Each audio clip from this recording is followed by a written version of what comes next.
And these are myths. So let's bust these for people, will you please? Number one, nicotine replacement therapy doesn't work. It does work. There's plenty of research showing that when you add these methods to the plan when quitting, it increases the rate of successful and also decreases the chances of smoking again in the near future. If I use nicotine replacement therapy, I won't have withdrawal symptoms or cravings from quitting smoking. Well, what is true that all these cravings and symptoms will decrease. You still may have some of these symptoms, and being prepared to expect those makes you more successful.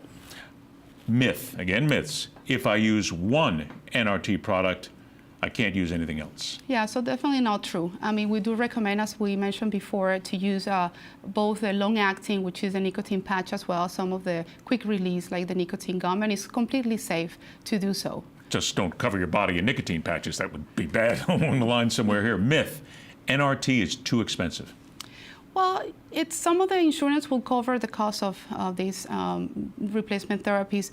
Also, there's many places, especially in your local city or state, where they offer these therapies for free. So it's a matter of finding out who to call in your local city or state to find out where you can get this for free. And the myth is that some people should not use NRT. Should not use NRT. Should not use NRT. The myth out there, hey, shouldn't use it. Don't worry about it. Yeah, so most of the people will be safe taking or using this nicotine replacement therapy. There's some specific instances where you gotta be a little more careful. For example, patients with active heart disease, maybe you wanna have check up with your doctor, your cardiologist, but most of the time, even with heart disease, if it's well controlled, these therapies are very safe.